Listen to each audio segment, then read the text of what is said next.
निषद देश में वीरसेन के पुत्र राजा नल बड़े गुणवान, सुंदर, सत्यवादी और ब्राह्मण भक्त थे। विदर्भ राजकुमारी दमयंती राजा नल की चर्चा सुनकर उनको अपना पति बनाना चाहती थी। दमयंती के पिता महाराज भीम ने स्वयंवर का आयोजन करके दमयंती का विवाह करने का निश्चय किया। देश देश के राजा तथा देवता आदि भी वहां पधारे।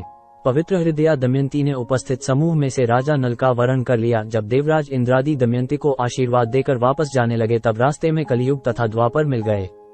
उन्हें बड़ी तेजी से आता देखकर देवराज इंद्र ने पूछा, क्यों कलियुग, कहाँ बड़ी शीघ्रता से जा रहे हो? कलियुग ने उनसे स्वयंवर की बात बताई। इंद्र ने हंसकर बताया कि विवाह तो हो चुका, हम देवता ताकते रह गए। अब तो कलियुग तो आग बबूला होकर बोला, ओह, देवताओं के रहते उसने मनुष्य का वरण किया, ये देवताओं का घोर अपमान है। उसे मैं ऐसा दंड दूंगा जिससे वह राजा न के साथ सुखपूर्वक न रह सकेगी। देवताओं ने कलियुग को बहुत समझाया पर वह शांत न हुआ।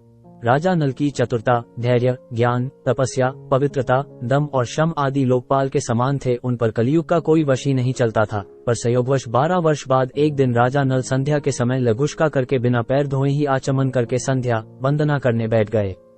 यह अपवित्र अवस्था देखकर कलियुग उनके शरीर में प्रवेश कर गया। फिर क्या था, कलियुग ने पहले तो राजा नल को जुए में पराजित करवाया, दमयंती को एक वस्त्र पहनवाकर जंगल में भिजवाया। फिर वहां भी द्वापर की सहायता से राजा नल का वस्त्र भी लेकर चला गया। राजा नल इस दुख को सह न सके। जंगल में सोती हुई दमयंती को आधी साड़ी फाड़कर अपना तन ढककर अकेले भाग चले। राजा नल ने भागते समय दावानल से करकोटक नामक एक सर्प को बचा लिया। उसने राजा नल को डस करके उनका रूप बदल दिया और उसके विष से राजा न के शरीर में स्थित कलियुग को कष्ट होने लगा। वहां से चलकर राजा नल अयोध्या के राजा ऋतुपर्ण के यहाँ अपना नाम बाहुक बताकर रहने लगे। इधर दमयंती की जब नींद टूटी तब वह पति वियोग में पागल होकर किसी प्रकार जाकर चेदिनरेश राजा सुबाहु के यहाँ रहने लगी। परिचय होने पर ज्ञात हुआ कि राजमाता दमयंती की मौसी थी। उन्होंने सादर दमयंती को उसके पिता घर भिजवा दिया। माता पिता की आज्ञा से दमयंती ने बहुत से ब्राह्मणों को राजा नल की खोज करने के लिए नियुक्त किया। बहुत दिनों तक ढूंढने खोजने के बाद अयोध्या में उनके होने की संभावना दमयंती को प्रतीत हुई। अनेक प्रकार से परीक्षा करवा लेने के पश्चात जब दमयंती को यह विश्वास हो गया कि अयोध्या रहने वाला बाहुक ही उसका पति राजा नल है, तो उसने स्वयंवर का बहाना करके राजा को भी विशेष ढंग से आमंत्रित कर लिया। जैसा विश्वास दमयंती को था, हुआ भी ठीक वैसा ही। राजा ऋतुपर्ण सारथी के रूप में बाहुक बने राजा नल भी वहां आए। रास्ते राजा नल ने पासों की वशीकरण विद्या राजा ऋतुपर्ण से सीखी। उसी समय कलियुग उनसे क्षमा मांगते हुए कांपता हुआ उनके शरीर से निकल गया।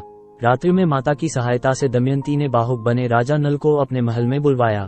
दमयंती को देखते ही राजा नल थोड़े बहुत वार्तालाप के बाद उसके गले मिलकर रोने लगे। कलियुग का दोष बताकर उन्होंने दमयंती को संतोष दिलाया। साथ ही साथ अपने भाई पुष्कर को जुए में पराजित कर अपना खोया हुआ राज्य पुनः प्राप्त किया। तदनंतर दमयंती के साथ रहकर राज्य करने लगे।